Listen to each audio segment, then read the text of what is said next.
Because I only have to I record the audio. That's That's right. it, right? Okay. Yes. Let me just double check because I'm always terrified. Am I recording the right thing? Yes, I am. Yes, I am. Okay. All right. Let me see here. What's up, everybody? Welcome to Unsolved Mysteries with Lauren and Christy, the show where we talk about Netflix's new Unsolved Mysteries in a deep dive manner. As always, I am your host, Lauren Ash. I am joined, of course, by my sister, Christy Oxborough. Christy, how you feeling? I'm really good. I'm a mess about kids in school, but Of course. but for the most part, I'm really good. I'm deep diving, like just swimming through the lives of these strangers. And it turns out I may have missed a calling because I live for it. Listen, we're all learning about ourselves during this quarantine pandemic, and I think that that's a great thing. Yeah, I can't make any kind of bread, but I can find your court case in no-name Georgia and find out that you were not great. You know, like I can find these things, and I find that I'm coming alive. You know, I feel it. I feel it. it. I feel it so much. Now, listen, what's the deal with this show? I'm going to tell you what the deal with this show is. The deal is that Christy came on an episode of my podcast, Giving It Up for Less. We talked about one of the episodes of Unsolved Mysteries. Our intention was to talk about multiple episodes, but there was so much information because Christy brought so much amazing research to the table that we realized, oh my gosh, we may have to do more of these. And then you, the listeners, had this huge outpouring on social media. We had countless people messaging saying, we need to see more. This is the duo we've been waiting for. And listen, we've been saying this for our entire lives. So it's nice that now we're being acknowledged as a duo. You know what I mean? Absolutely. Yeah. But so we thought, let's do this for a little bit. People seem to be interested in it. We had people who had never even seen the new Unsolved Mysteries who were like, I'm going to watch now because of listening to this podcast. So we're very excited about it. I think it's a whole lot of fun. You've become alive. I've come alive. I think we're learning, we're growing, and the people are getting an opportunity to pay attention. That feels right. Now, it does feel right. Now, a few bits of business, again, that people need to know. It's dark if you're watching this video because it's nighttime. We've decided that we record these at night. We drink alcohol and we wear our matching pajamas because as children, we were often dressed in matching clothing, and we've decided to own it and kind of take it back. And so when we get together, sometimes, we'll buy, for example, these matching night shirts. Yeah. And it's like an homage to our childhood. Back when people found us too irritating to be in the same room. Look at us now. You know what? There's a few choice people I'd like to just send a tape recording to and say, just listen to this, okay? Yeah. They probably can't. They probably can't. Yeah, they couldn't stand it. But, we come about this honestly. A lot of people, we were thinking back, we were reminiscing off the air about, our love of true crime, our shared love of true crime. And it reminded us of when we were children. And we were what, like 7 and 8? I feel like I was 7. Could have been, I want to say, and I'm going to city name drop here because this is how I moved around a lot. So this is how I remember how old I was at certain times. Of course. I was living in Yorkton right at the time. So I was there between like the 7 and 10-ish. So yeah, probably about 7. I was probably about 7 or 8. Yeah, I think that's right. So yes, for the people also confused, we're cousins by blood. We're sisters by choice. We identify as sisters. So that's where that's coming from. But I did go to visit at Yorkton. I went to visit for the summer, and not the whole summer, but for a chunk of the summer. And we found a stray kitten. We found a stray kitten. Well, let me already walk this back for a second. We found a kitten outside. It could have belonged to somebody. We don't know. But we had recently watched Alvin and the Chipmunks, and in Alvin and the Chipmunks, there was this they had gotten a kitten named Cookie Chomper III, correct? Yes, yes, they did. And so we decided that this kitten was named Cookie Chomper III, and we had got called in. Again, it was endless summer, so we'd go outside and play for hours. You get called back in to have lunch, you go back outside. But when we went back outside, the kitten was nowhere to be found. So old Christy and Lauren decide we're going to take ownership of this kitten. So we got our paper, we got our crayons, and we made these missing signs. Missing Cookie Chomper the Third. But of course, we didn't have photos because it wasn't our cat. Yeah. And we drew pictures of the kitten, and then we put your home phone number on these posters and put them up all over the neighborhood. Yeah. And somehow we got ratted out. I think your brother may have ratted us out. Oh, that checks. Yeah. Anyway, we got a firm talking to that we couldn't just claim that this cat was ours and we needed to go take these signs down. But there's a couple things I think about this. One, ingenuity. Absolutely. Smart. Creative. Very creative. And already interested in committing crimes. Now we've turned the tables as adults and realized, we don't want to commit the crimes. We just want to talk about them. Absolutely. And I mean, let's face it, if a cat walked out in either of our houses, like just if we walk outside and there's a kitten there, it's got a new home. Get in the house. And that's how we both feel. Yeah, absolutely. So I feel like we have not strayed far, but don't pardon the pun. Right. Well, I set it up, you knock it down. It's what we do. It's what we do. I lob you the softball, you hit it out of the park. It feels right. But so we've come about it honestly. We're here. You're having a slumber party with us. So, pour your cocktail and get ready to deep dive with us into the next in our series of Unsolved Mysteries episodes, which is 13 minutes. Now, 13 minutes, I think, was my favorite of the new episodes. Was it yours? Oh, see, I had a really tough time deciding. I mean, that first one really grabs you with the guy jumping off the roof. Yeah. And then this one, I mean, the husband alone was enough to be insane to me. I think the no ride home probably got me the most. Sure. Because I just was drawn to Alonzo, and I know that's problematic, but I don't know. Is it problematic to find a dead person attractive? I don't think it is. I think it's, it's honest. I mean, to be fair, I technically have only seen photos of him while he was alive. Excuse me. I should also say, yeah. I mean, I'm also attracted to James Dean, for example. Is that problematic? Yes! No. And he's never been alive in our lifetimes. Really? Yeah, that makes sense. James Dean? Yeah. I have no idea. How old is, James Dean, youthful forever, a young man for life. Look, that's not something I researched for this. And listen, I haven't looked into him yet. I know you've done a ton of research. Show the people who are watching, show them the folder. Now, I mean, this is about this case alone. Well, yeah. I mean, it's 2 inches thick. It's a lot. It's a lot. Talk to me about your workspace. Well, I mean, usually my husband works at home during this nonsense. Right. So he has a desk in our room that he takes over because you can close the door and kids and animals don't bother you. I don't have that luxury. So I just wheel a comfier chair up to our dining table and just spread everything out. And when the kids are bugging me about something, I'm like, do you just want more game time?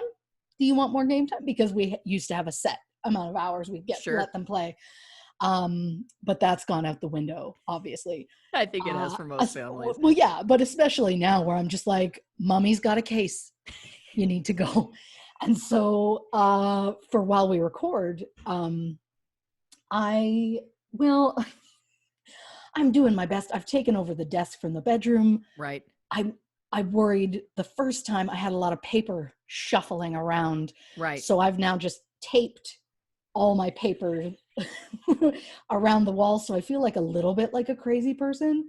Yeah. A little Drew Barrymore in Mad Love, if I may go back and reference you that. Absolutely may. What a reference. I with like love it. the magazines, and she's using toothpaste to hang them up. The pictures of I the don't eyes, know. yeah. Yeah, I don't know why that came to me, but that's very how it feels right now. Well, because And you're then- living in some mad love, I think is Yeah. what's happening currently. Absolutely.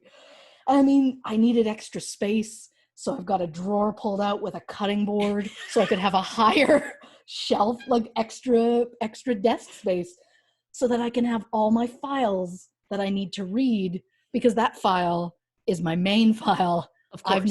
I went and condensed it into smaller files, just more easily available to look at the info. Right. And then I've also got the photos that I printed out in case we reference those for some reason.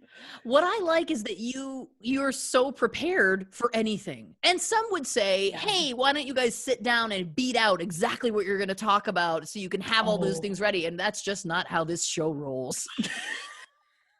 We could go on tangents about you being attracted to the sadly deceased boy. I mean, we should stop saying boy. He was a man. He was in his 20s. Yeah. He was a to man. be fair, you mentioned boy this time. I did not. You're right. That was on me last time. Well, it's on me now. So there you go. Well, now, but I like that you are prepared for anything that gets tossed your way. And I really do commend your level of research, because I think people are going to they were blown away in the No Ride Home episode. And I can tell you, dear listeners, if you thought that was impressive, well, buckle up, buttercups, because you're about to have your mind blown.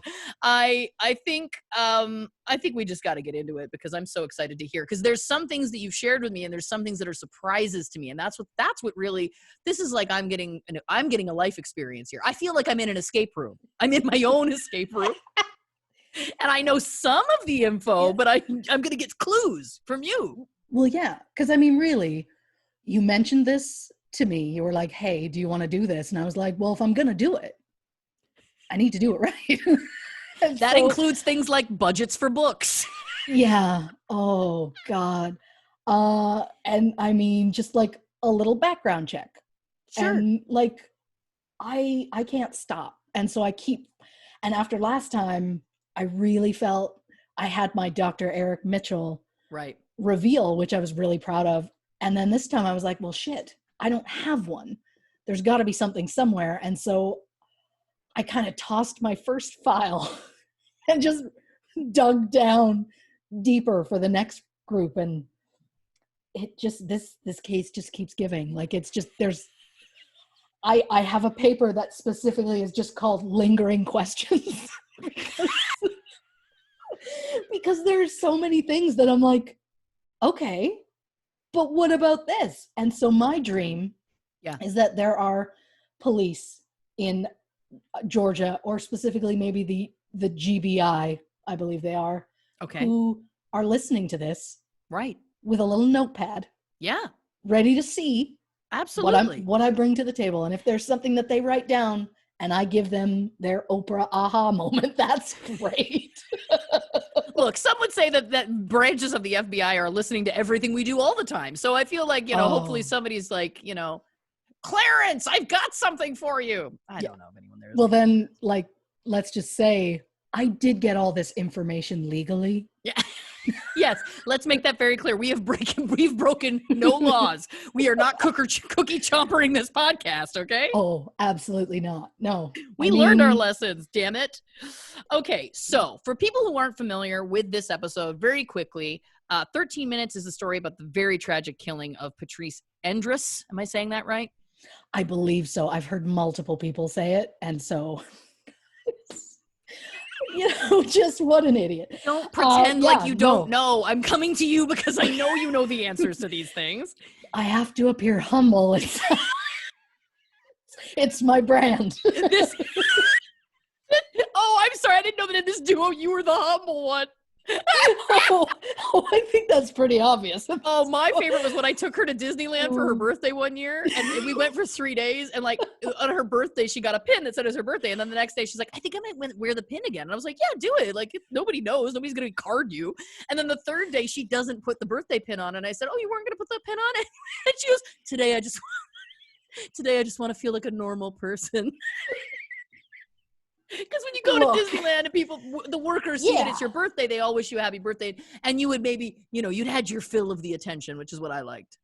Yeah, I mean, Yeah, let's be fair. Let's talk about how that happens. You're walking around. Normally, you see the characters, and they'll like wave, but obviously they don't make eye contact at you. But they Sure. tend to wave at like the children. They don't tend to wave at the adults. They're not ignoring the adults, but they're also like their focus is the children.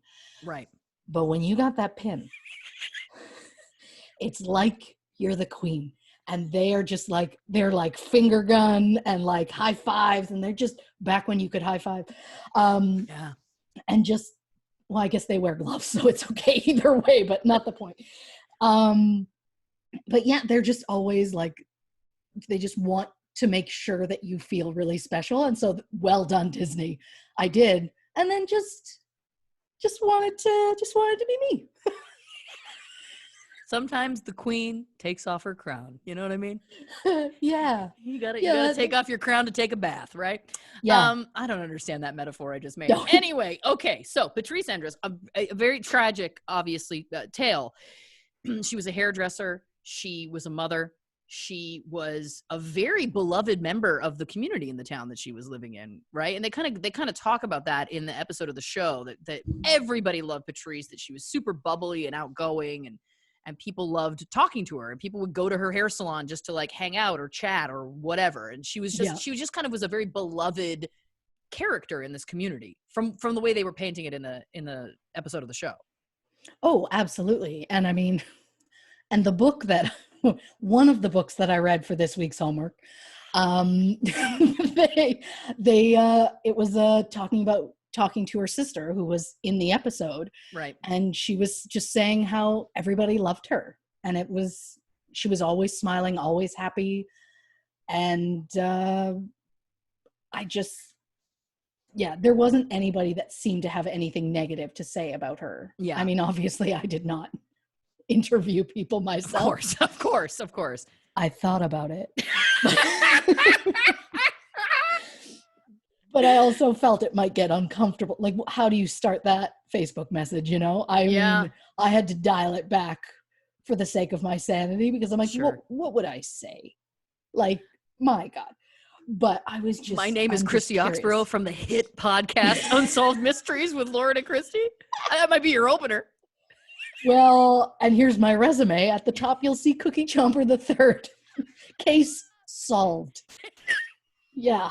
Case solved. We were degenerates. Yes. So Patrice was very loved. And one day she went to work. She had a client. She got a phone call. The person who made that phone call was canceling an appointment. And they noted that she was very short. She wasn't herself. She seemed almost rude on the phone. And then 13 minutes later, there was another phone call that was never answered. And it is believed that at some point in those 13 minutes is when she was taken or killed or kidnapped and killed later. But there's obviously huge, this is a huge mystery. And we'll obviously get to the reasons why and the different people involved and all those kinds of things.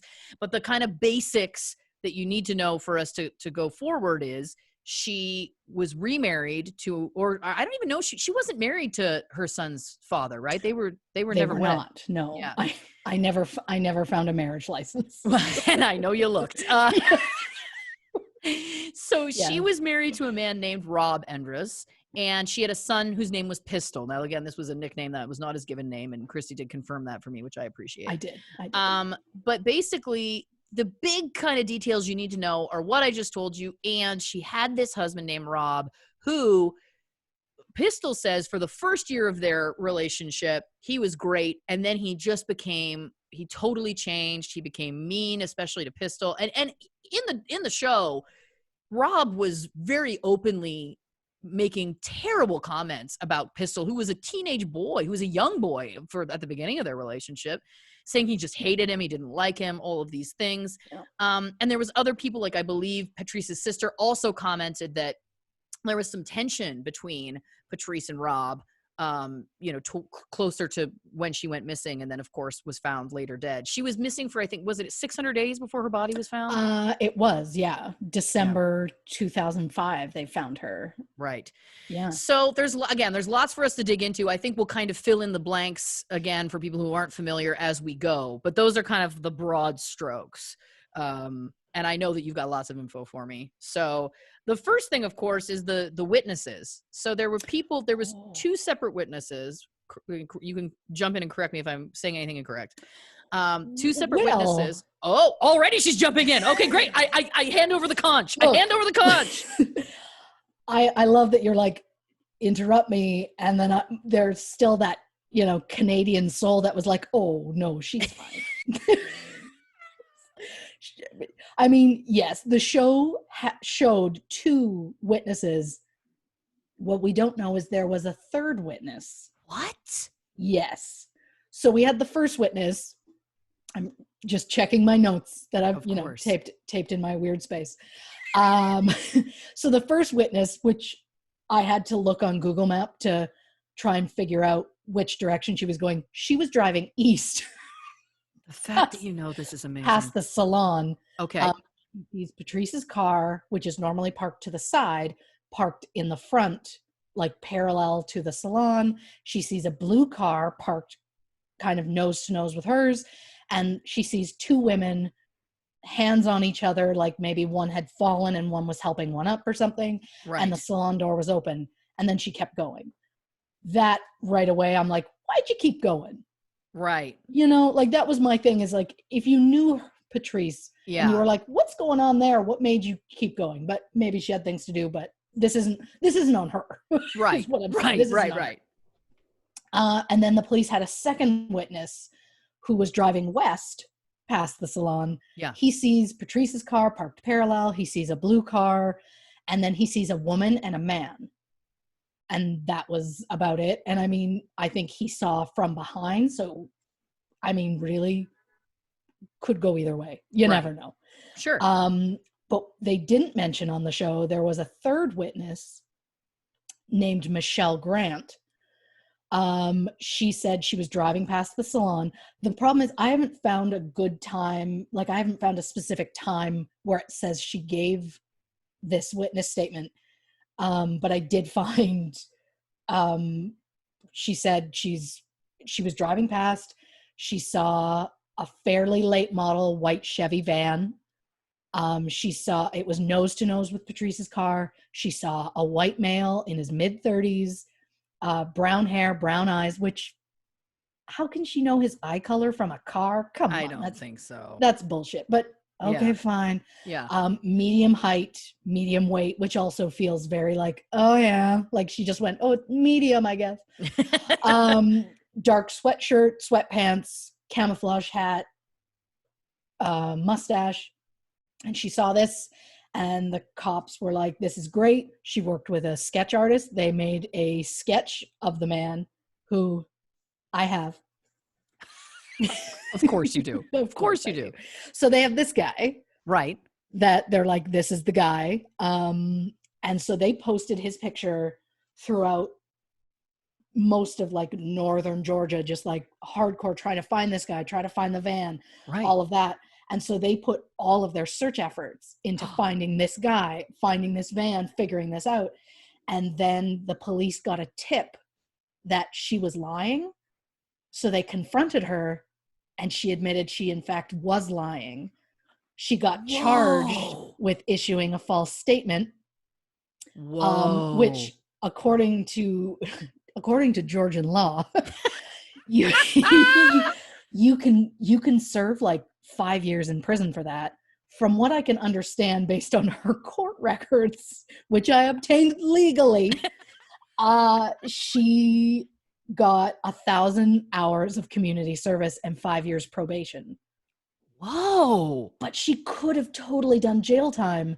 So the cops and apparently the media at the time were just like, she did it for attention. And it's like, okay, sure. There are people who are like a certain level of crazy and like, I want to get attention. Right. And they'll do anything, but risk jail time? You know? Yeah, that feels extreme. Now it's wild to me that Netflix, the episode didn't include any of this, because this feels like such a huge part of that story, that there was a total red herring that was introduced that led the police down the wrong path. Like, that feels like it should have been included. Well, agreed. I think Yeah. maybe I think they ran out of time. Maybe they didn't want to give us something that turned around and was false. Right. But I guess if again, you were like, trying to cut for time, sure. But that just feels like something to at least, even if you couldn't dwell on it, to at least mention, because it feels to me like, and to your point, it does seem like risking jail time by lying about something like this feels like you would have a stake in the situation. Like, so she's just doing this for attention, maybe, but it also feels like if other witnesses saw a woman with Patrice in her last, right? Maybe she was absolutely. covering for herself. Maybe she was actually Yup. involved in this crime. Oh, the second I found out about her, I was like, so wait. So she claims she sees something and then is like, oh, yeah, no, I didn't. And has to go through like court proceedings. She could have done jail time. It's like, you only risk that if you're trying to purposely make the cops look a different way, Right. is how it seems to me. So it Because, feels like she could either be covering for A, somebody she knows who's involved, or B, herself. yeah, absolutely. I have been pouring into her past. I've been trying because I desperately believed that somewhere I would find somebody connected to her and this woman, and there would be a connection between the two. I've looked. I've looked. I mean, I genuinely thought that I was going to go through these like stacks and stacks of paper.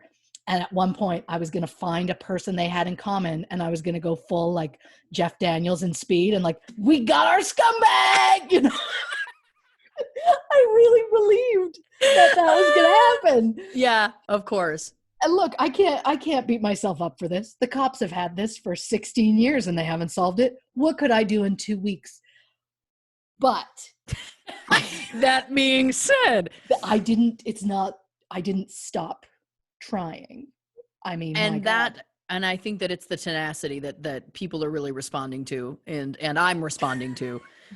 Now there is also something though, because you said that the police were focusing on this sketch that she had done with a sketch artist and stuff like that. Did that lead them to any suspects that looked like that sketch? Well, the joke is, it didn't, but there was a serial killer in the area. They didn't know about it because of interdepartmental problems, we'll say. So this guy Jeremy Jones, he's been like, I mean, currently he is on death row in Alabama, so he is caught. Sure. But they figure that he's responsible for deaths between like 1992 up to 2004. Whoa. And he got, I think he had like a rape charge, and then he like cut and run, changed his name. He got somebody else's identity, changed his name. And then, so the next time he got arrested for something, which probably was a rape charge because he's a type. Yeah. Then the police looked at it and they were just like, oh, it's a different guy. That's cool. So they didn't piece together that he wasn't the guy he was supposed to be. They fell for the fake identity. They absolutely did. Wow. The true joke is the identity he took was a guy who was already in prison. So you would think somehow that would figure out, but apparently this guy was in prison in Missouri, so maybe Georgia didn't know Georgia as though she's a person. Sure. I don't know.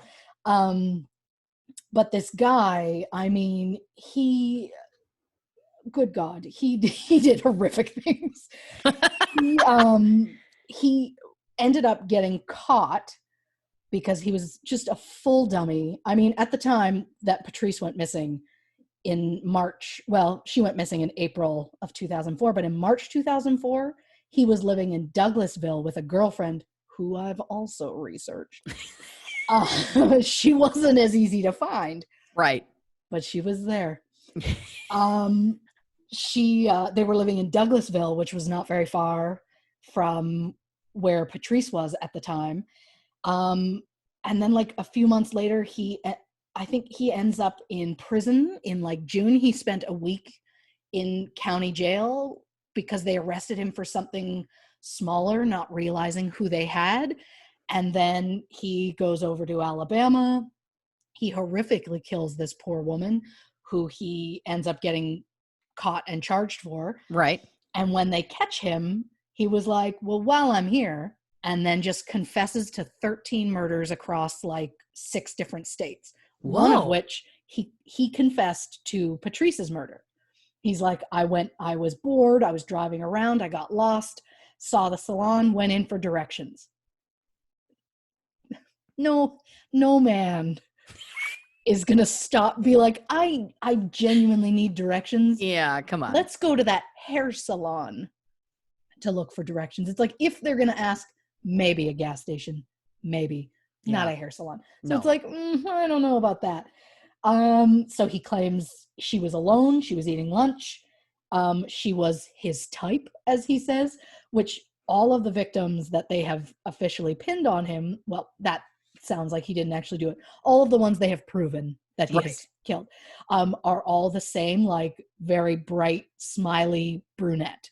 So Patrice does fit that. So sure. Yeah, I guess his type. So sure. He says he took her, did unimaginable things to her, and then threw her body off some bridge like 60, 70 miles away. And then it was like, yeah, well, that's where she is. And the cops wanted to go search there, but at that time of year when he confessed, the water level was rising so badly that they had to keep postponing searching that river. So that pushed everything back. The thing of it is, though, I took the I took the guy's mugshot. Yeah. And I printed it on the other side of the sketch. Are you going to do a dramatic reveal? So we've got the sketch, right? We've got the sketch, and then we've got that guy. Now, come on, like a little bit, right? Absolutely. Like, so that's so interesting. So he admitted to the crime, and then he later recanted, right? They talked about that on the show. Oh, yeah. They said that he's still a suspect because they haven't officially ruled him out. Because they said in the episode, turned around and said he killed nobody. Like, he's never killed a person.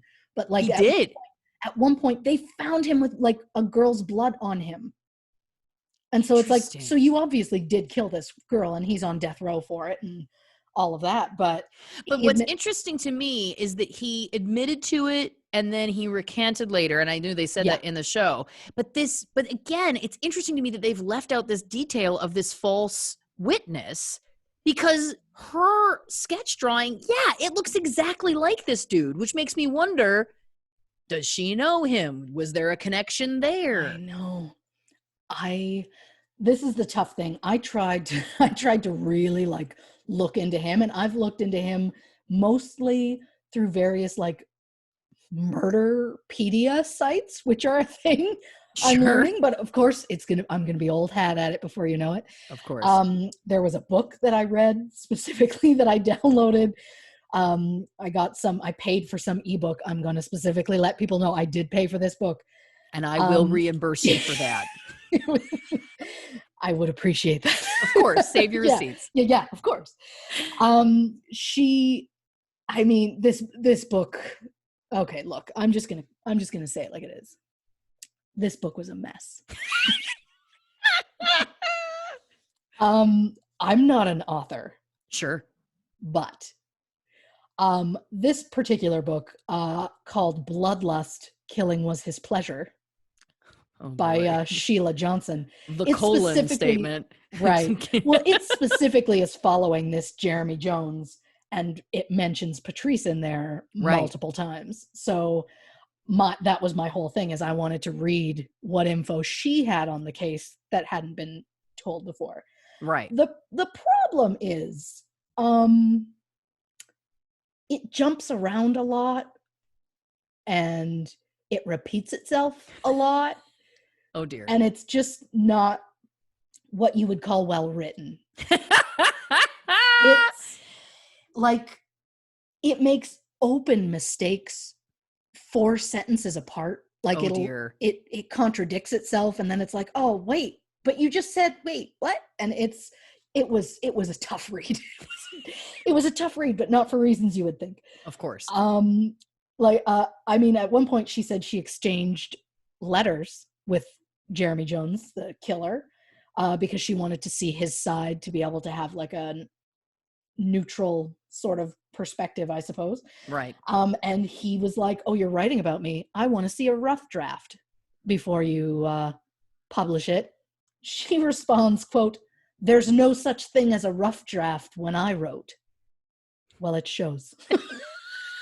Because maybe you should have done another pass, Lady Jane. It was tough. But I mean, there was a lot of info that she had. She did mention this guy. She mentions that she's how I initially found out about Michelle being the third witness. Right. So she had some solid stuff in there, I guess, but just mixed in with a lot of, why'd I read that, you know? I do know what you mean. I felt the same way after I've read, Tommy Lee's autobiography. Why'd I read that? He wrote half of it as the voice of his own penis. Not a good use of my time. Okay, yes, but they did say that this Jeremy Jones in the show, I remember they said he is still a suspect because he had information about the details of the crime that have never been released to the public. Right. I remember them saying that on the episode of the show. So he is still in the mix. It's very interesting to me. It's interesting to me to see that this woman drew basically exactly his face and then admitted to lying. Then the other question is, was she lying? Or did people get to her and be like, you're going to have to say you were lying to save so we don't kill you?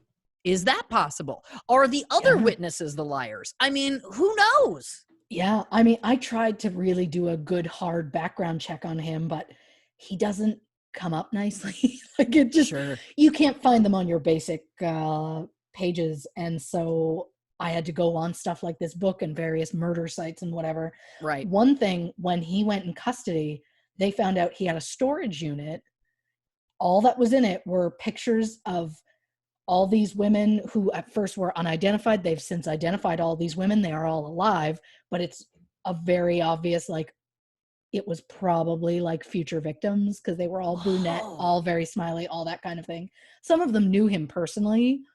I feel like that would have shook me to my core, but that's not the point. Yeah. The other thing they found was a ring that belonged to a victim that he still to this day claims he didn't do anything to, but it's very obvious that he did. Right. But I just find that interesting that he took the ring, because Patrice, when her body was found, they never found her wedding ring. To this day. Exactly. So my question is taking like a piece of jewelry, like, is that a thing of his? So is this another like point to it is potentially him? Great question. Great point. Because I mean, my God, I have searched, I don't really want to admit it, but I've searched pawn shops in Georgia online looking for that, quote, one-of-a-kind ring. I had a picture of it on my desktop, and I just went through various counties that they could have been, like, just a full nut job. But now I do want to say you found, but you didn't find it, but I mean, good Lord, you've done so much. Now I did like one search and I was not very good at it. And I was trying desperately to link Jeremy Jones to Rob Endress, who is, of course, Patrice's husband. And we're going to get to him in a minute. But I was like, maybe they did jail time together, because I did discover that Rob had gone to jail for a DUI. And I was like, oh my God, what if he met Jeremy Jones in prison and they colluded on this murder together? So I'm in databases where I'm searching jail records in like a small town in Georgia.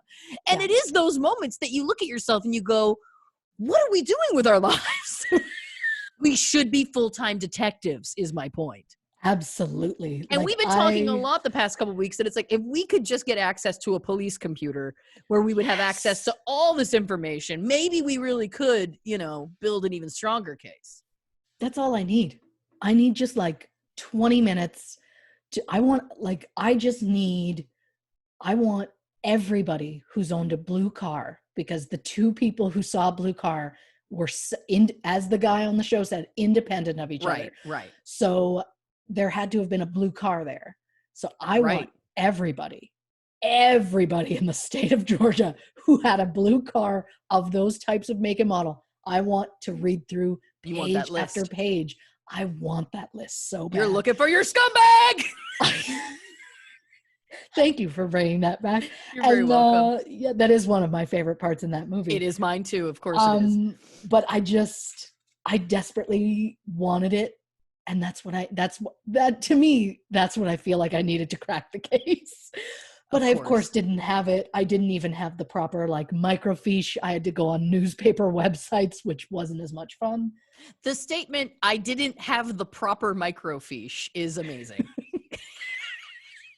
Now, there very quickly, before we get to Rob, because there's a lot to talk about with him, there was another serial killer also that was referenced on the show. This is Gary Michael Hilton. Is that correct? Correct. Yes. And what's his deal? Well, here's the thing. Everybody's like, oh, it could have been him. But I haven't found any info that he was in the area at the time. Am I defending a serial killer at this point? Apparently so. You're defending the truth. You're defending the facts. You're defending the facts. I'm defending Patrice. I'm giving her a voice. Damn right. God, now I've put pressure on myself. You've put it is a large burden. It is a large burden to carry. Yeah. This Gary, which doesn't feel like a serial killer, but he is. So he was a vagrant. His big MO apparently was he liked to go to salons around lunchtime and ask for money, which seems so specific. I didn't know what to do with that, but specific. It is what it is. Wow. So they liked that, but he didn't come into play until 2008 because he killed a woman, Meredith Emerson, in 2008 and left her body in the same woods where Patrice was found. Interesting. So once they found her, then they were like, oh, well, is he now this specific forest killer because he keeps putting bodies there? But I don't think he was in the area at the time. I get that he liked to go to salons and ask for money, but if he was some vagrant, I doubt that he was going to have a car, and that the police said that there was no, the shop looked perfectly fine. She just walked out of there. Right. So I doubt she would have made a bigger fuss, I think, if it was just some random guy walking in trying to get her. And plus there was only such a small window because they said normally people are coming in and out of that place. People went there just to hang out and talk for hours. And so it's just that tiny little window. What are the odds he would have happened upon it unless he'd been casing the joint or something? Right. But I don't believe it was him. I believe he's done other horrific things. Of course. But it does seem interesting. I see where the police were going, that it's it does feel like a huge coincidence that he has an MO of going into salons, and then also he killed somebody and dumped the body at the same place where Patrice had been found, her remains were found. It does feel like those are two huge coincidences. That, absolutely. To be coincidences, but also I think what we're learning about the layers of this insane case is that there's so much stuff that feels like it means something that maybe does and maybe doesn't, which is what's, infuriating. Oh, absolutely. And I mean, really, their biggest thing is he left her body in the same place where Patrice was found. Well, Patrice was found in 2005. He killed this girl in 2008. Oh, so it was after the fact. So that could have been a copycat anyway that has nothing to do with anything. I honestly think he killed her while she was out for a hike. Well, that's not a salon, is it? Right?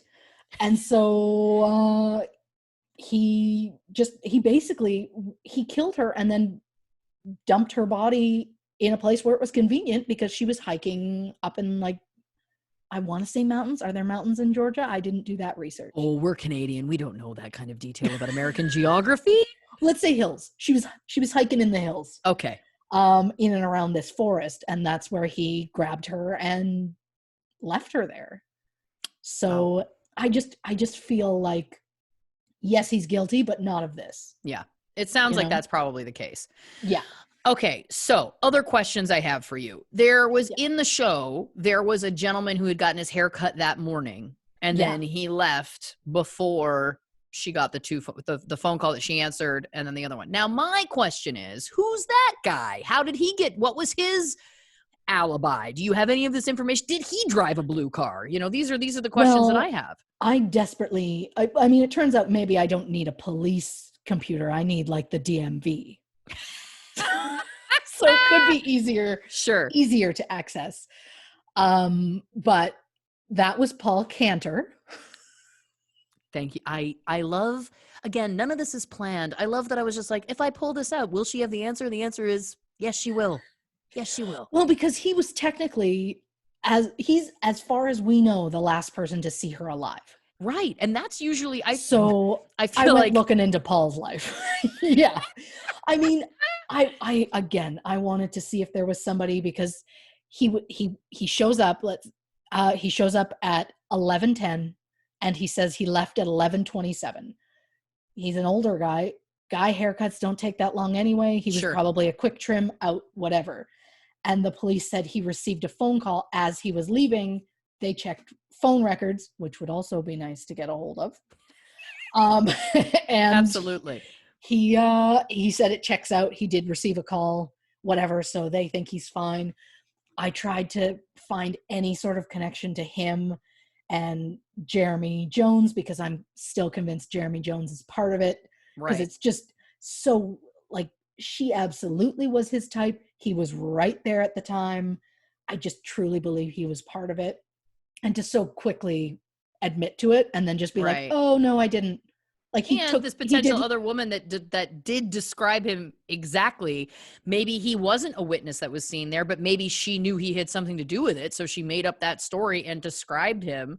How else would she have the eye color? I mean, right? I tried. I mean, it's just, I couldn't find his background info to look into. I don't know if the old man. Oh no, I've looked hard into the old man. Excuse me. So sorry. I meant Jeremy Jones. Of course. My bad. Yeah. I'm so sorry. Okay. Because I mean, I used his name as well as the name he was using when he initially got caught. And I couldn't really find a lot of stuff. And I'm thinking it's specifically because of the fact that he's a well-known serial killer. Right.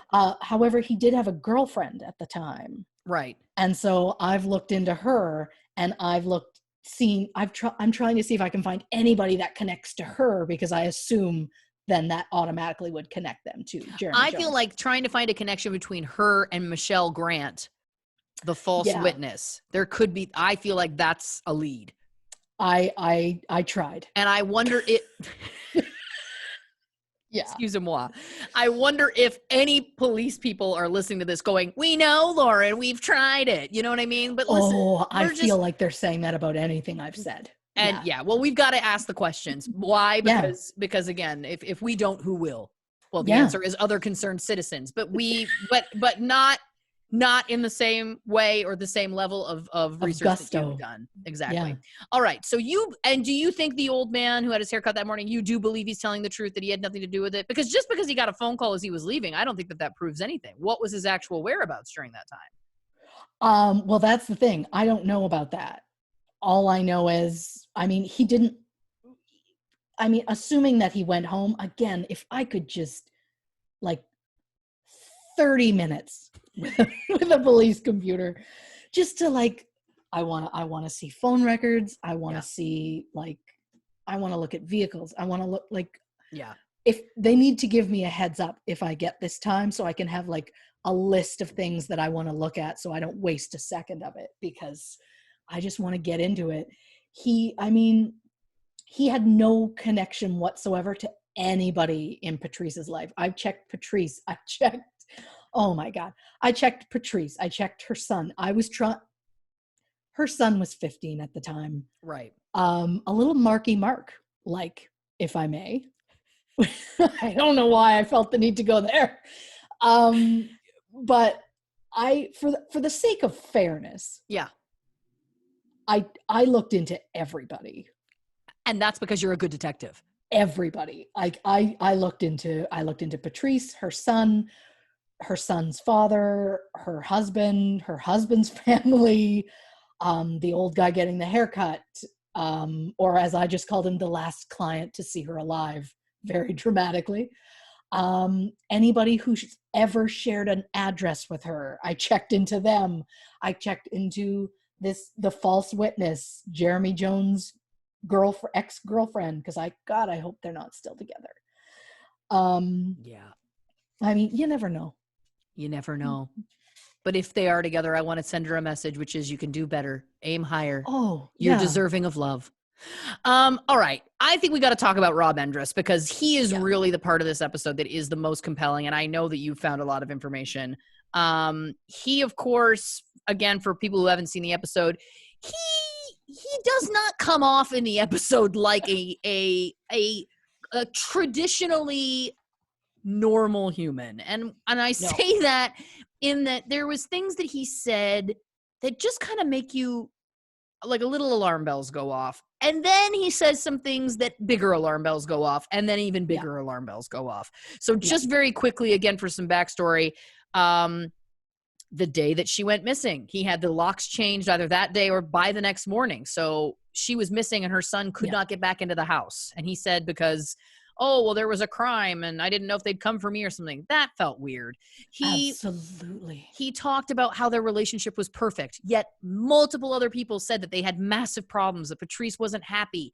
It seems very much like she maybe had gone to him and said she wanted a divorce, because Pistol, her son, did say she came to me a couple weeks before she went missing and said, what would you do if I ever went missing?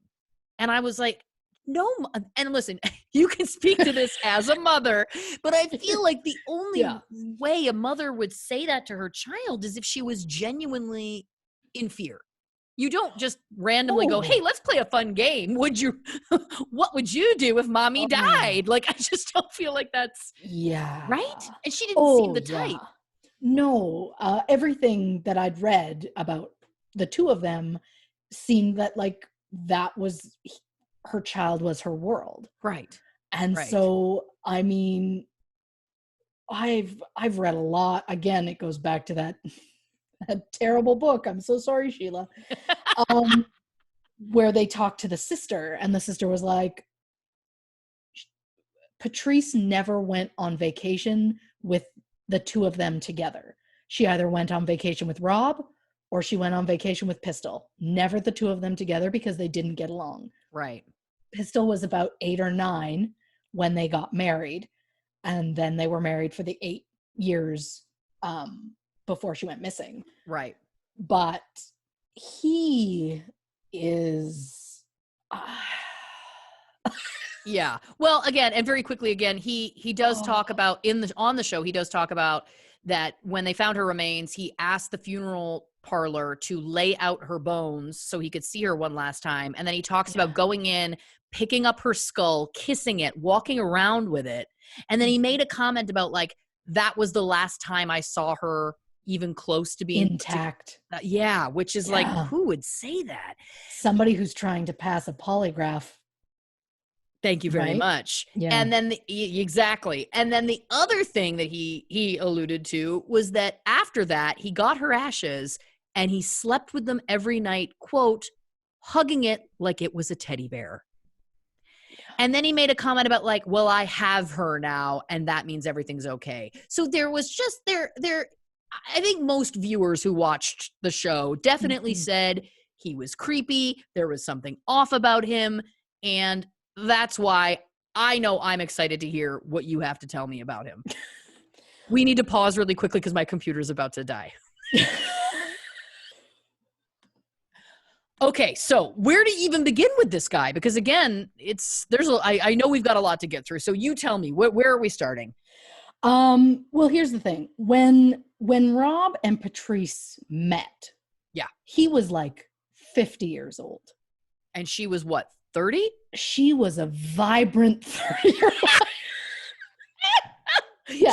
Okay. Yeah, she was 30. Not one of those Nana 30s, you know what I mean? No, well, yeah. I don't know why it pointed to me. I'm not 30. I'm beyond 30. But I still felt the need. That's why I'm Nana, because I'm not 30. Listen. But yeah, so Rob, so my big thing through this whole thing, just forgive me, but fuck, what a creep. Like everything he said, everything he said was just, like chilling. I am, again, I know I'm just kind of a one-trick pony here, but I would desperately like to watch the video that they shot that they didn't put in the episode. Like, I just want 5 minutes alone with that video. You want the extra footage, you mean? I absolutely do, because can you imagine what they didn't put in there? Like, I mean, they claim that they put him in such a way because they didn't want us to assume he was the killer. And it's like, no, I don't know if you did your job. But like my big thing was, so he's 50 when they meet. Right. That's a lot of life to live before you meet somebody. So I'm like, what kind of skeletons are in that closet? And let me tell you. So I did a search for this man. Yeah. I came across a book, another book. I'm going to be honest. It also wasn't great. I didn't read the whole thing, though. I'll give him props, because I didn't want to pay $15 for it, because it's literally called My Life and Thoughts, written by a man that is essentially nobody. I'm nobody, but nobody wants to read my book. You know what I mean? Like, My life as an internet sleuth, the Christy Oxborough story. Look, I could make it happen. That's nothing. I would edit it. Of course. I would have a rough draft. I've seen your file folders. I'm very trusting that you would do a better job. I would have multiple rough drafts. Of course. So I find this book. Yeah. It's a guy, he wrote it in 2011. Okay. He says he was married to a woman named Sue, and she had a brother, Rob Endress. So I thought, okay, now the ball is rolling. Here we go. Yeah. But according to my notes, but is it the right Rob? So you're asking the questions you should be asking. Absolutely. Right? Yes. So he says he's about 5'11". Again, I can't find a height anywhere on him. Again, just a DMV computer, 10 minutes and I'll get it. But it says he has reddish hair. So I'm like, okay, reddish hair in the episode, right? Sure. So then it says that he met a girl from Allentown, Pennsylvania. I've looked into it. His ex-wife has connections to Allentown, Pennsylvania, and at one point had lived there. So I'm kind of believing it's him. Right. And then I was like, oh, well, we'll see. Maybe it is him. Maybe it's not. I kind of hoped it was. And then I hit pay dirt, because they were like, well, here's a photo. And he's young. But I mean, it looks like him. And yes, I'm just gonna preface this. It is black and white photo. Sure. I'm not made of ink. My budget is black ink. But I mean, that could be a little. Lift it up a little. Sorry. There it is. Oh wow. Yeah. Like, come on. Absolutely. Yes, absolutely. And like, he's got the same nose, the same jaw, all of that. So I'm like, okay. So I'm already convinced that it's him. Right. So this guy is saying that Rob joined the army. He was in Special Forces, Green Beret. Interesting. He served his 3 years plus a 2-year extension. He was in special operations in Thailand, where he had orders to kill anyone he encountered. Whoa. He understandably, quote, those experiences created some deep prejudices in Rob. So not just a full creep, but a racist. Well, we're learning. So, yeah. So then he says he urged Rob to try college, but he dropped out shortly after because he felt like all the college kids were morons. Now, in the episode, he claims to have a degree in criminology. Right. Yes. And I get that this point that this guy's writing about is like the 70s. So it is more than possible he went back to school. Sure. I have Googled the hell out of his name and college alumni and found nothing. Right. That doesn't mean it's not there, but I just don't believe that he has a degree, mainly because I think he's retired now. But Sure. at the time of all of the stuff going on with Patrice, he was working as like at some plant in Conyers, Georgia, Yeah. as like a second shift supervisor. And so it's like, if you go and have the time and money to get a degree in criminology, why wouldn't you use it? And I fully understand that that's a pot kettle black situation, because I have a degree and I am not doing a thing with it. In my defense, it's a Bachelor of Arts degree. So my father said I wouldn't use it, and I didn't. But wouldn't you argue that you're using it right now? Come on. Oh my God! If you could just tell my dad that, I'll send him an email. Well, you know what? I don't need his praise. I do. I really do. Desperate for it. I've been begging for it since I was a child. I'm so glad you brought that back. We got to hit that on it. We got to hit that every time, right? Absolutely, yes. So yeah, my big thing is, why say you have a degree if you possibly don't? It was just it feels like everything he said in that episode felt absolutely like, I just want to let you guys know that I'm smart and I know that you would suspect me. Because I think at one point he was like, I know you suspect the husband. You always do. Right. But he's like, but I just want to prove how it wasn't me. Totally. Because his big thing was like, well, I have a receipt and I was getting gas at a gas station that was a far distance away, and the timestamp is on the receipt, and therefore I couldn't have been there when she went missing. Now, there's lots of theories about this. First of all, is there video of him there, or is he just using the receipt? He could have sent anybody with his credit card in a car to a gas station at a certain time to get a receipt, right? And how much gas? Like, is it like, did he literally have to fill up his whole tank, or is it just like a fucking $5 little piddly, Great point. Like just a small top up to be like, this is my alibi. But also, speaking of gas, so I have a map. Of course you do. Yeah, of course you do. So, well, before we get to the map, so the house, I had a whole other map, because I thought they lived in a different area, because they've never specifically said where they live. Right. So I had the area. So it looked like he went way out of his way for gas to go all the way to Woodstock, where he claimed he got it.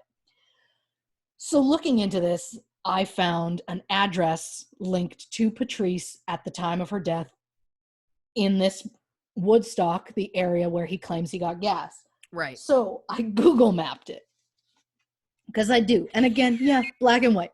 So up here, yes, we've got the Google Map version of the address.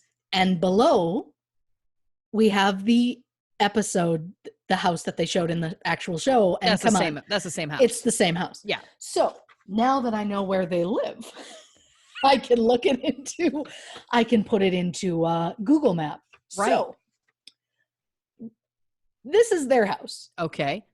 Rob works way, just not even close to being on the map. How far away is that? Like an hour drive?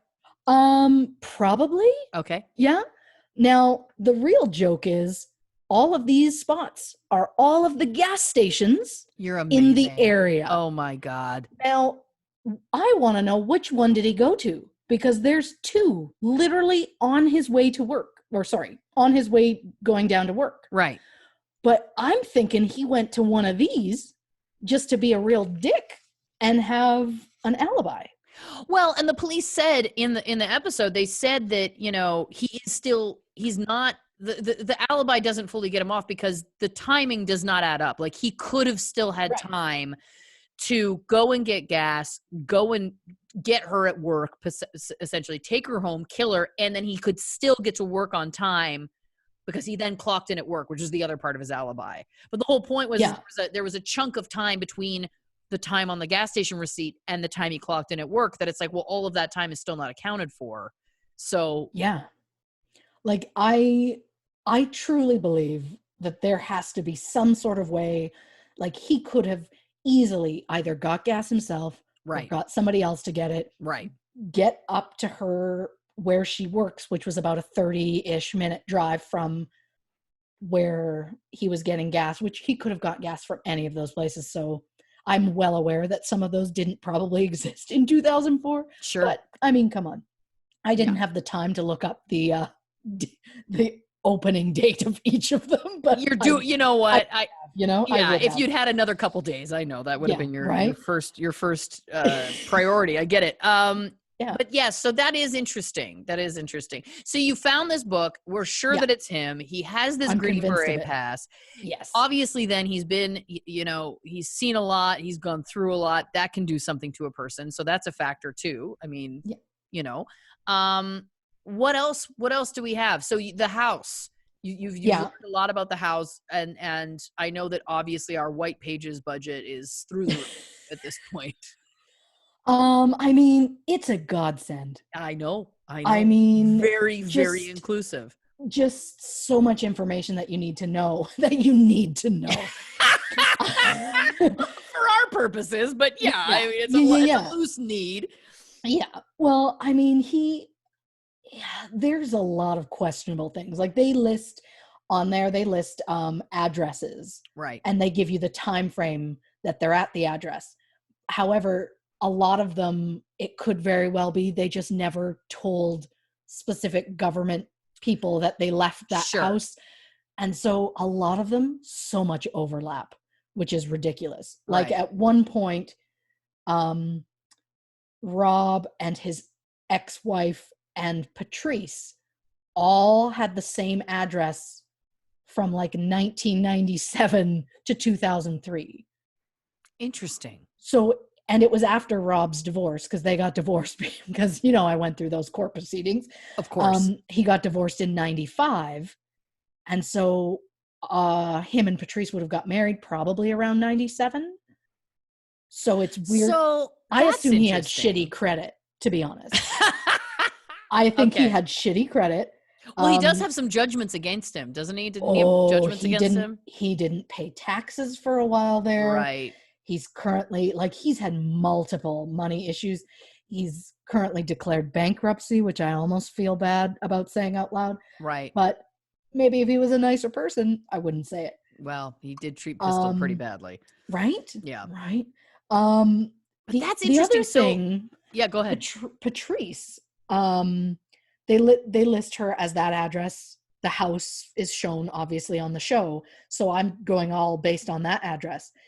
However, during for a single month in I want to say March or April, because I have it in my notes somewhere, Patrice was listed as an address in Conyers, which is where her husband worked. She was listed as having an apartment there. So then, but Rob wasn't listed on it. She was. So my question is, did they have an apartment there so he could crash and not have to come all the way back home? Right. So is this whole getting gas thing, did he really go that much out of his way? Either way, I still think if he did go to where most of those gas stations are out of his way. They're like a 10-mile east when he needed to be going southwest. Right. So it was a weird choice. Right. But that apartment, Patrice was in there, from an unknown start date until April of 2004. Then Rob has his name on it in September of 2008. So who had it between 2004 and 2008? Right? And then if he's going to get it, he specifically wanted her other apartment? It was an apartment that I doubt she would have lived in. That's weird. Because it's way far from where she worked. Right. Because she worked way northern of where they were living. Right. It was a half-hour drive from where they lived for her to get to work. She wasn't going to double that. No. So it's just weird. There's a lot of stuff going on with addresses, but he is absolutely people online hard majority are like, oh, he's creepy. He absolutely did this. Right. Oh my God. But there is a small percentage, and I see you out there, who think we're too quick to judge. Right. They think it's just, he was portrayed weird on the show. He's To which eccentric. I say, you know Right. what? He was the one who said that stuff. I'm dying to know what else he said, but you know. I know.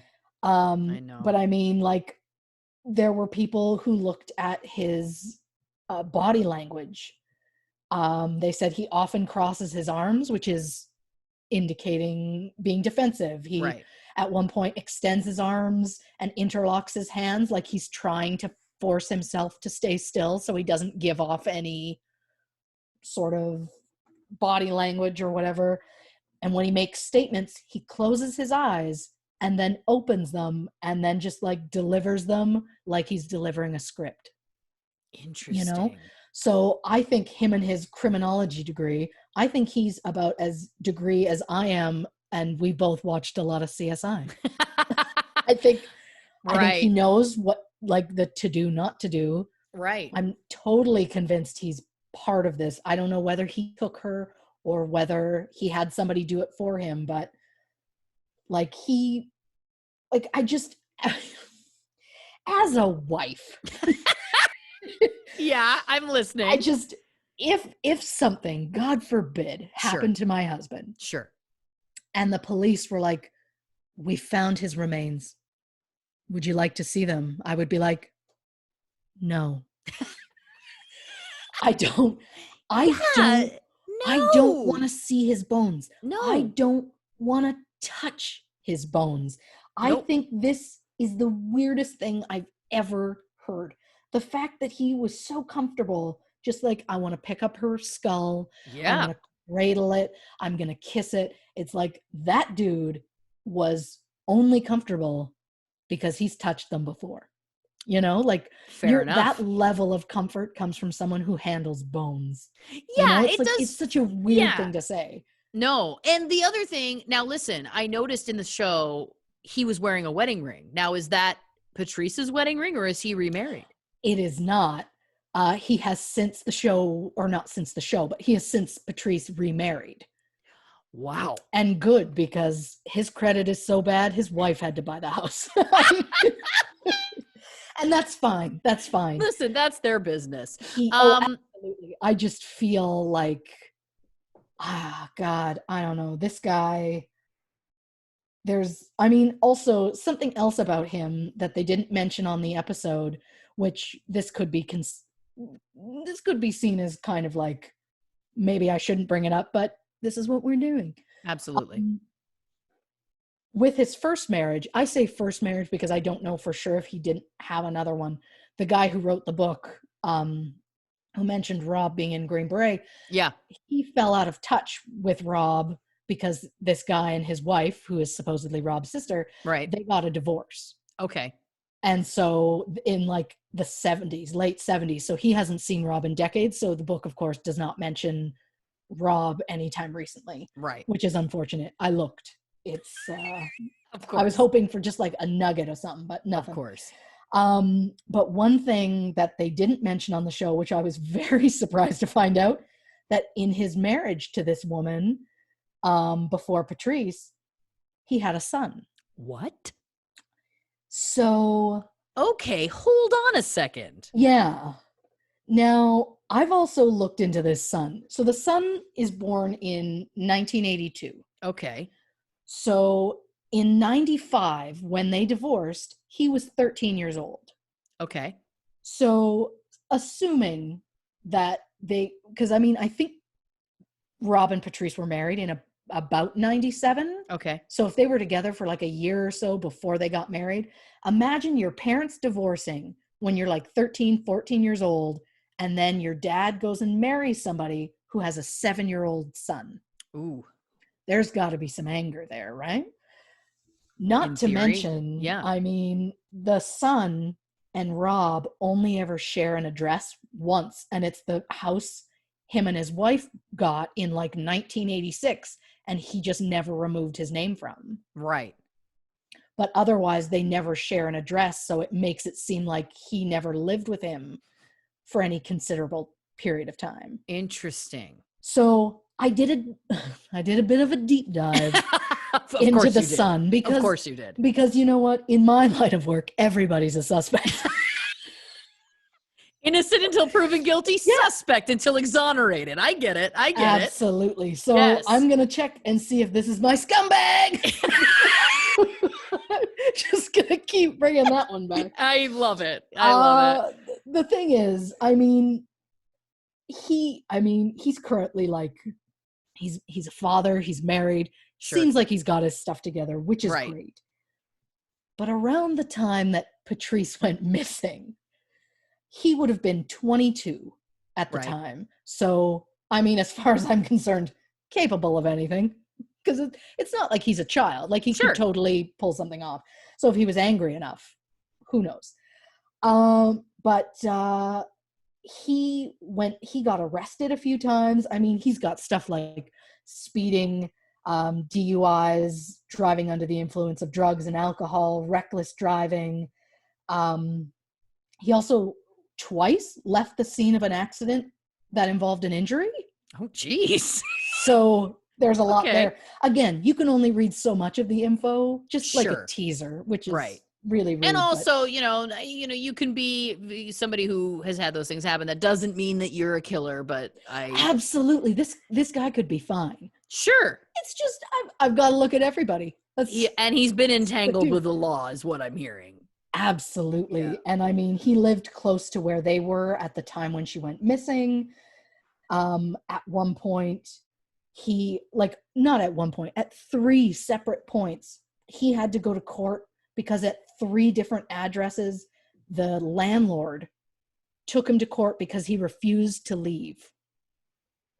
So, interesting. Yeah, and one of the addresses they gave there was not in the White Pages background check. So I was very upset about that. So I had to find out through a different angle, which also gave me his roommates, who I've also both looked into. They have like 1 criminal record, but it's light stuff. They're fine.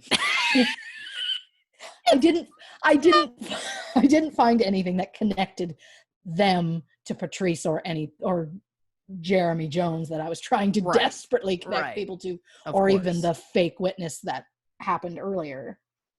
But he also ended up getting arrested, or no, I don't think you get arrested for it. He got a ticket anyway, fined, I guess, for hunting without a license. And then like a couple of years later, he went and got a hunting license, but it has a different birthday on it. I'm going to pause you right there because my computer's about to die again. Okay. So Rob's son, Zach? Yes. Okay. He Zachary lied. Robert. Thank you very much. Like a mother, Zachary Robert. Right. When the mother's mad, she always uses your middle name. Okay. So he lied about his birthday on his hunting license. Yeah. Why? What did he gain? I don't know. Like, I'm starting, like, is there a way that it was somehow cheaper if you were a certain age? Like, I can't, what other reason would he have aside from getting a dumb lie out of it? Yeah, great question. Yeah, he made himself a year younger, and for what? Yeah. Interesting. Impress some cool girls at the hunting license office. Yeah, maybe. Okay, so do you think what you're telling me, he's of the age, he's in his 20s, perhaps he has some anger, maybe he really wants to, like, make daddy love him. Do you think he could have been involved in this? Oh, it's more than possible. Right. Like, I think it had something to do with either his dad, or I don't know if he was part of it, or I really think his dad was part of it. So I don't know that. I think he had somebody help him, whether it was his son or whatever. Again, he is a seemingly happily married family man now. So maybe he didn't. Maybe you couldn't sleep at night if you do something like this, I would like to think. Sure. I don't know. I haven't heard him speak. So as far as I know, I don't think he's as creepy as his father, but Who knows? I don't know. I don't know how involved in his life his father was. Now, I also know that obviously I uncovered, the only detail I uncovered was that Rob did go to prison for a DUI. Was there other legal trouble that Rob got into that feels of note? Yeah. I See, I mean, knew it. I he knew went it. in, he had a lot of multiple legal problems. The most, I mean, well, I can't even say the most recent one, but in 2000, he had some trouble with a corporation that I have Googled for the life of me and I cannot fucking find them. Interesting. But so January, they sue him. It doesn't tell me why. Then February 14th of that year, so just like weeks later, case closed, we're letting it go. Okay. The very next day, the company sued him again. But then this time they put forward a motion for a physical or mental exam. So Interesting. It is. And I'm going to say, I just want a minute alone with that computer to read more into that. But of course they don't get too into people's privacies. But that which sounds is great. But. Well, yes. I mean, I guess that protects us all. But that does seem interesting that this company, for whatever reason, they tried to sue him once, and then they were so hellbent they went back again asking for a physical/mental exam. That feels like, again, and listen, as I said, just because someone has done time or whatever for a small crime or a misdemeanor or whatever does not mean that means that they could kill somebody. And we are being very clear. We're not suggesting that. But it does seem interesting that this is a person who's being investigated, who's being sued, who's being investigated, and then being asked to take physical and mental exams. It just seems to, again, paint a picture of who this guy is. The other thing, too, that I know that we've talked about offline is he changed the locks. When did he change the locks? Because she went missing one day and by the next day the locks were changed. Did he do it himself? Is there a receipt for him buying the locks? Did he call a locksmith? Yeah. If so, what's that timeline? Did he call them after she officially went missing? Or was he sloppy? Show me the credit card receipts. You know what I'm saying? Absolutely. The whole idea of him doing the locks at all is such a huge red flag to me. Yeah. Because he admits to locking her child out of the house, not giving him any of his own freaking clothes. Like he was just fucking leave. Yeah. He locked him out. What part of that says, I think my wife is about to come home? Because if his wife came home and found out that he treated her son like that, she would divorce him and leave him. There's no way she would stick around. She would be so pissed at that. So to me, that's a huge red flag showing he truly believed she wasn't coming home. Yeah, great point. And if there was a chance that she had just gone missing with her house keys, wouldn't it have been a rude awakening for her to come back to her own home and not be able to get in? Like, I just don't think that sounds like a typical grieving person. And again, maybe he's just an eccentric. Maybe he's a total weirdo. But in these cases, it just feels like he was involved. Don't you think? Well, it's also weird. He, like, his half-ass reasoning was, well, something happened to her. I didn't want them to like come and do something to me. And it's like, okay, but the police say her keys were at the salon. So how were they going to get in? They didn't make a copy and then run the keys back. So, I didn't realize that. They left the keys there, so they wouldn't have been able to get in. But it's like, why would you have made it so your wife couldn't even get in her own home? Yeah. Unless you knew she wasn't coming back or you didn't want cops inside. Great points. The other thing that I do have to quickly mention is in the show, he talks about, of course, how obsessed he was with Patrice. He slept with her ashes every night for a year. Yeah. You know, he cradled and kissed her bones.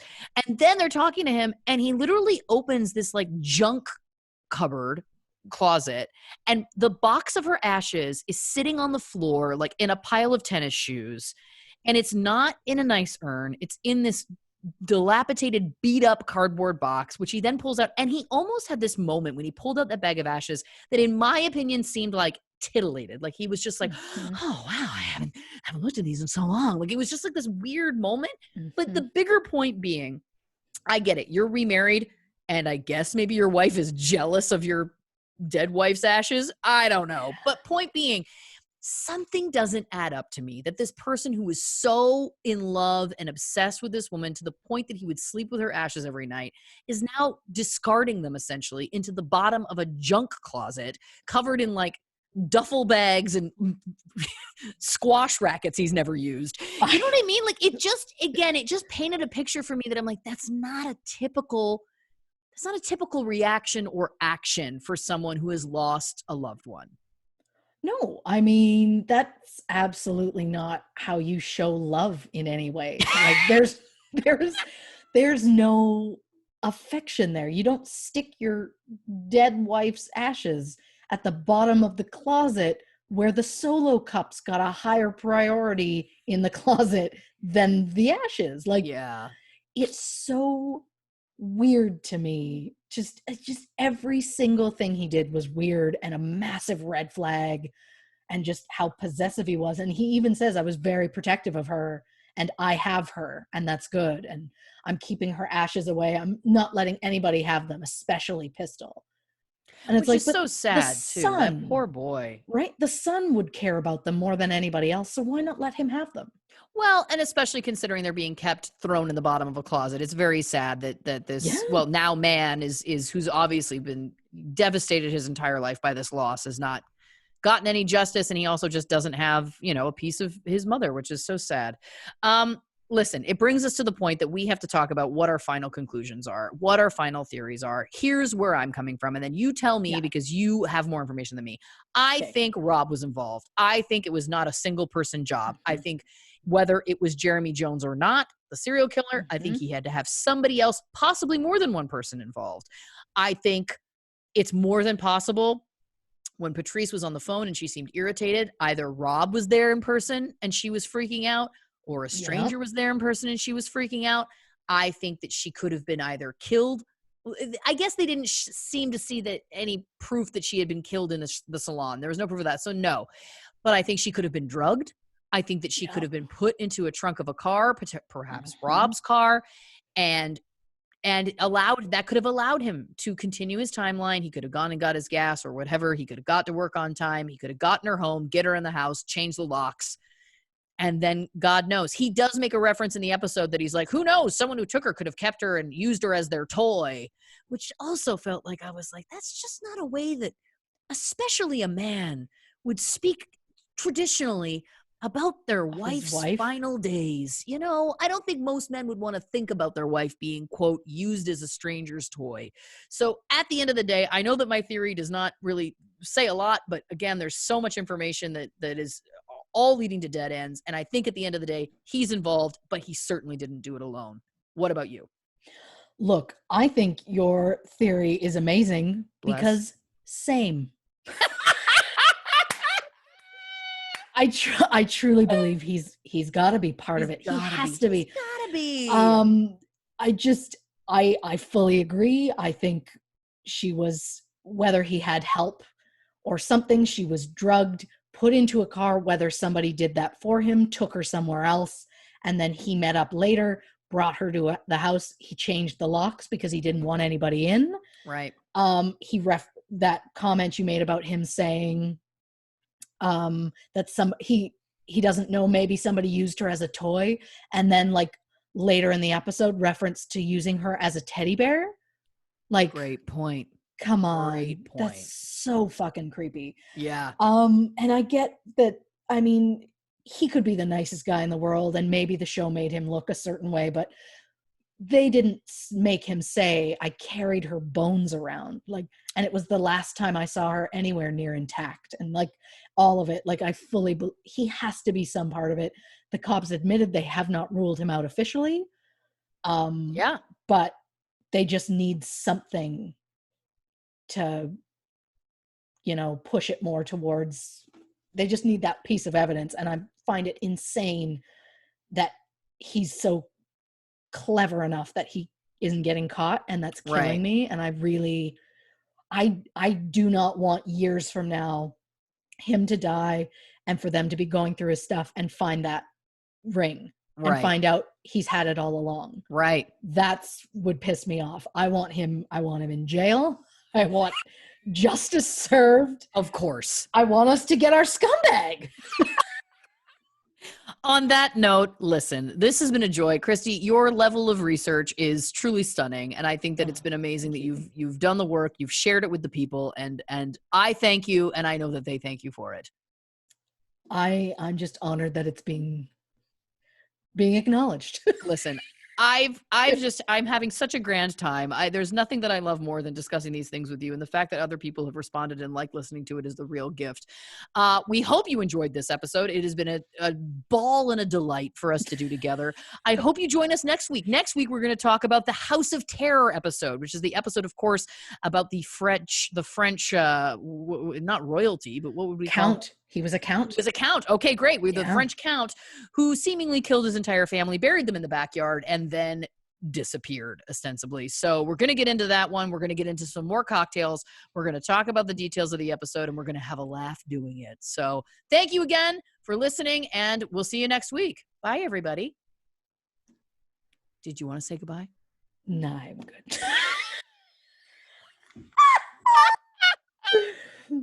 good.